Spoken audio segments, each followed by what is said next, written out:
Fundamental issues అని చట్టాలని కాపాడాల్సిన ముఖ్యమంత్రి, చట్టాలని పరిరక్షించాల్సిన ముఖ్యమంత్రి తనే వైలేషన్ చేస్తా ఉన్నాడు. ఈ రోజున ఏదైనా మాట్లాడితే కథలు చెప్తారు వీళ్ళు.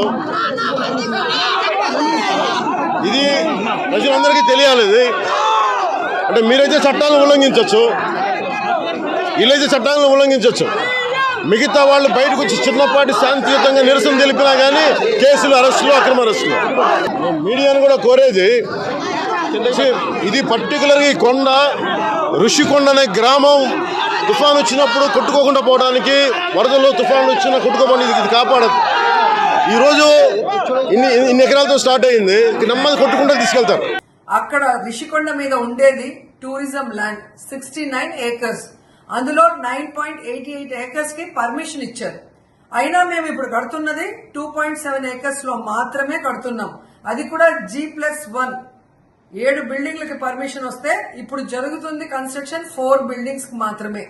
అసలు ప్రభుత్వ స్థలంలో ప్రభుత్వ బిల్డింగ్లు పాతవైపోతే వాటిని అభివృద్ధి చేస్తూ రెనోవేట్ చేస్తుంటే మధ్యలో వీళ్ల బాధ ఏంటో నాకైతే అర్థం కావట్లేదు. ఇన్ని దశాబ్దాలు కాపాడుకుంటూ వచ్చారు. ఈ తెలంగాణను కూడా ఇలాగే దోపిడీ చేశారు. అందుకే తన్ని తగలేశారు. ఉత్తరాంధ్రకు వచ్చి మళ్ళీ దోపిడీ చేస్తున్నారండి. ఇది ఆగాలి. ఇక్కడ ఉత్తరాంధ్ర ప్రాంతం శాంతియుతంగా ఉంటారని చెప్పి ప్రజలు దోపిడీ చేయడం అన్యాయం, అక్రమం. ఒక పనికి మాలిన పవన్ కళ్యాణ్ ఎమ్మెల్యే కాదు, వార్డు మెంబర్ కూడా కాదు, ఏ అర్హత లేని వాడికి ఈరోజు అక్కడ జరుగుతున్న నిజాలు, కోర్టుకి సబ్మిట్ చేస్తున్న అఫిడవిట్స్ ఏమైతే మేము సబ్మిట్ చేస్తున్నామో, అలాగే హైకోర్టు ఏదైతే జాయింట్ కమిటీ వేసింది, ఆ కమిటీ వచ్చి అక్కడ పరిశీలించి, పర్యటించి, తనిఖీ చేసి ఒక రిపోర్ట్ కూడా ఇచ్చిన తర్వాత ఇలా మాట్లాడటం ఎంతవరకు సమంజసం? అండ్ ఇప్పుడేం కొత్త కాదు. Already Janasena party, Pawan Kalyan party, Chandrababu Naidu party, Raghuram Krishnaraju అందరూ కూడా కోర్టులో కేసేశారు. కోర్టు ఎక్కడైనా ఇక్కడ నిర్మాణించొద్దండి, దీని మీద మేము స్టే ఇస్తున్నాం చెప్పారా? లేదే. హైకోర్టు పర్మిషన్ తోనే మేము ముందుకు వెళ్తున్నాం. దానికి అనుగుణంగానే ఈరోజు కన్స్ట్రక్షన్ జరుగుతుంది. ఎక్కడైనా మార్పులు చేర్పులు కావాలి అంటే హైకోర్టు మాకు సూచిస్తే ఖచ్చితంగా వాటిని చేయడానికి మేమున్నాం. మూడు రాజధానులు అంటే పెద్ద మనిషి, ఒక్క రాజధానికి దిక్కు లేదు. కర్నూలులో లెజిస్లేటివ్ క్యాపిటల్ అని చెప్పి, జ్యుడిషియల్ క్యాపిటల్ అని చెప్పి లోకాయుక్తగా ఒక ఉప లోకాయుక్త కూడా పెట్టలేనాడు. మూడు రాజధానులు పెడతాడంట. ఈ దోపిడీ ప్రతి ఒక్కరికి తెలియాలి. మీడియా వరకు కూడా నేను కోరుకున్నా, దయచేసి ఈ అన్యాయం, అక్రమం, ఈ దోపిడీ తెలియజేయండి అందరికీ. ఏమి చేయడంగా మీరు కూడా చేయాలి. ఇది నేను ఒక్కనే చేసేది కాదు. ఇది నేను ఈ సమస్యని, అక్రమాలను వెలికి తీసుకొస్తున్నాను. ప్రజలు వీళ్ళ తాలూకు దోపిడీ, తెలంగాణను ఎగ్జాక్ట్ ఇలాగే చేశారు. దోపిడీ, ఇష్టారాజ్యంగా దోపిడీ చేశారు తెలంగాణ. మళ్ళీ ఇప్పుడు వచ్చి ఉత్తరాంధ్ర మీద కన్నుపడింది వీళ్ళందరికీ. ఎందుకంటే గ్రీన్ ట్రిబ్యునల్ పర్మిషన్ ఉందా లేదా, దీనికి ఎన్ని వైలేషన్స్ ఉన్నాయి వాళ్ళే ఒప్పుకున్నారు కోర్టుకి. చిన్నపాటి వైలేషన్ ఉందని, వాళ్ళు చిన్నపాటి అంటే చాంతాడంతా. ఇక్కడ ఉత్తరాంధ్ర ప్రజానికం, ఆంధ్రప్రదేశ్ ప్రజానికం ప్రత్యేకంగా దీని మీద దృష్టి పెట్టాలి. ఇలాంటి వ్యక్తులను కనుక ఎందుకంటే దోపిడీ ఇలాగే ఉంటుంది. ప్రభుత్వ ఆస్తుల్ని అడ్డగోలుగా దోచేస్తారు, ప్రైవేట్ ఆస్తులను దోచేస్తారు వీళ్ళు.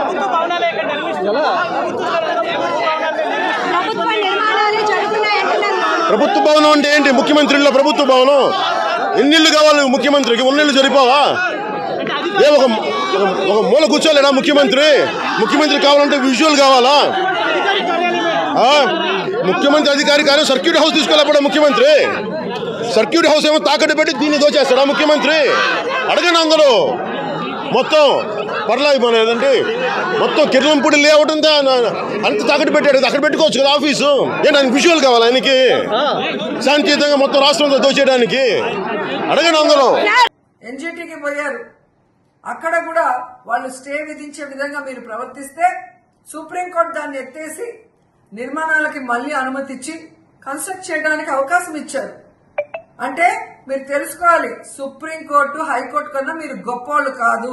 ఇలాగే ఇంకా అబద్దాలు చెప్పుకుంటూ ఇంకా దిగజాడు రాజకీయాలు చేయాలి అనుకుంటే విశాఖ ప్రజలు మిమ్మల్ని తరిమి కొడతారని కూడా ఈ సందర్భంగా తెలియజేసుకుంటున్నాం.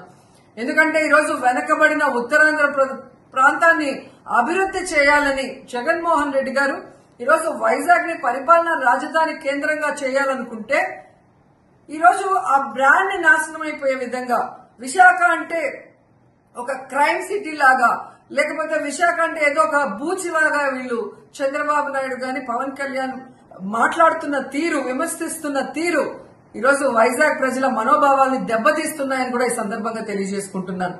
ఎందుకంటే ఋషికొండ మీద ప్రభుత్వ భూమిలో ప్రభుత్వ భవనాలు ఆల్రెడీ ఉన్న వాటిని రెన్యువేట్ చేయడం తప్పని ఎలా అంటారు? చుట్టుపక్కల మరి మీకు కావాల్సిన వాళ్ళందరికీ అప్పుడు ఇచ్చుకున్నారు కదా, మరి అప్పుడు పర్యావరణం ధ్వంసం అవుతుందని మీకు అర్థం కాలేదా? అన్ని పర్మిషన్స్ కి లోబడే అనుమతులు తీసుకునే కదా కడుతున్నారు. కానీ వైజాగ్ అభివృద్ధి చెందకూడదు, వైజాగ్ కి అసలు పరిపాలన రాజధాని రాకూడదు. వీళ్ళు ఏవైతే భూములు కొనుక్కున్నారో బినామీల పేర్లతో అక్కడ రియల్ ఎస్టేట్ రాజధాని ఎక్కడ పడిపోతుందో అన్న భయంతో ఈరోజు వీళ్ళంతా పరుగులు తీస్తుండేది అర్థమవుతుంది. ఎందుకంటే ఏదైతే ఈనాడు ఆంధ్రజ్యోతిలో రాస్తారో అదే చంద్రబాబు నాయుడు మాట్లాడతాడు, అదే పవన్ కళ్యాణ్ మాట్లాడతాడు, అదే మళ్ళీ విషయం చెప్తూ ఈ పత్రికలు రాస్తాయి. అందుకే కదా వీళ్ళని జగన్మోహన్ రెడ్డి గారు దుష్ట చతుష్టయం అనేది. నేను పోరాడుతుండేది దుష్ట చతుష్టయంతోని. ఎందుకంటే వాళ్ళు నిజాలు చెప్తే రాయరు. నిన్న నేను అంత క్లియర్ గా క్లారిటీగా అక్కడ జరుగుతున్న నిజాలు చెప్తే అవి రాయరు.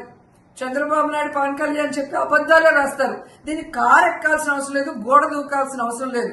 ఎవరైనా మామూలు వాళ్ళు కూడా ఆ బీచ్ రోడ్లోకి వెళ్తే నీట్ గా కనిపిస్తుంది రిషికొండ.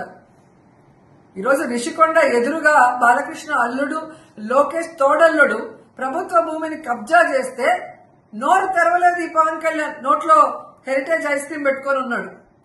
ఈ రోజు ప్రభుత్వ భూమిలో ప్రభుత్వ భవనాలు కడుతుంటే ఏదో అన్యాయం జరిగిపోయింది, అక్రమం జరిగిపోయిందని ఆయన ఊగుతున్న ఊగుడు చూస్తే చాలా తొందరగా మెంటల్ హాస్పిటల్లో పోయి చేరతారనేది అర్థమవుతుంది.